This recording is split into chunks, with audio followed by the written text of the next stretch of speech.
Sidang pra-peradilan terkait bentrok depan kantor BP Batam seputar polemik Rempang hingga menetapkan puluhan tersangka pada Senin 11 September lalu mulai bergulir di Pengadilan Negeri atau PN Batam pada hari ini. Tim Advokasi Solidaritas Nasional untuk Rempang menjalani sidang pertama gugatan pra-peradilan mereka.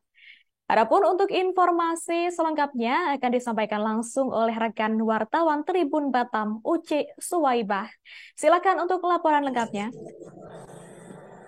Terima kasih rekan Nina, seperti yang disampaikan tadi bahwasanya sidang pra-peradilan perdana yang dilakukan di PN Batam berlangsung lancar dengan tim advokasi solidaritas nasional untuk Rempang membacakan permohonan terhadap termohon yang juga hadir pada Selasa 31 Oktober 2023.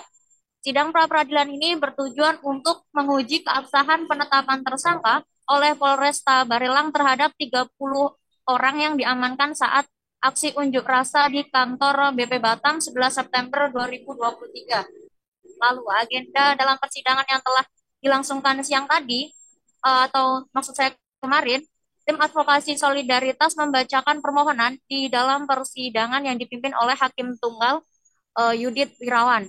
Menurut perwakilan tim advokasi solidaritas nasional untuk Rempang, terdapat beberapa pasal yang disangkakan termohon terhadap pemohon. Pasalnya itu tidak ada di Kitab Undang-Undang Hukum Pidana alias fiktif. Dalam surat tersebut, pemohon disangkakan melakukan tindakan pidana sebagaimana diatur dalam pasal 212 KUHP dan pasal 213 ayat E2 KUHP dan pasal 214 ayat 2 ke 2 KUHP dan pasal 10 ayat 2 ke 2 E KUHP yang secara nyata beberapa pasal tersebut tidak ada dimuat dalam Kitab Undang-Undang Hukum Pidana atau KUHP. Selanjutnya yang membacakan permintaan, tim advokasi yakni meminta hakim memutuskan proses ini seadil-adilnya.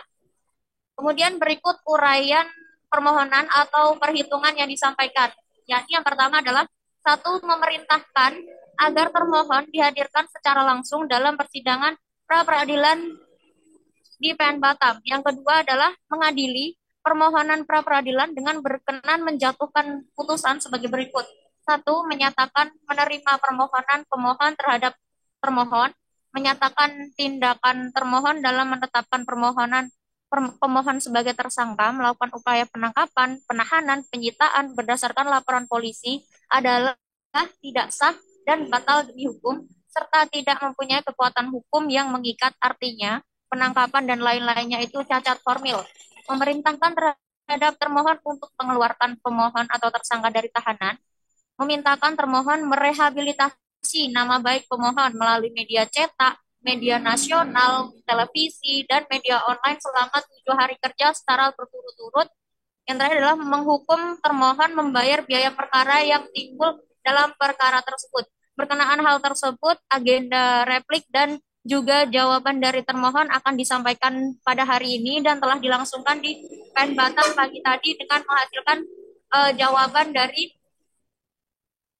tim bidang hukum Polresta Barelang yang menyatakan bahwa beberapa poin dibantah ataupun memang sudah sesuai dengan surat dan juga bukti visum yang telah dilakukan oleh Polresta Barelang. Seperti itu.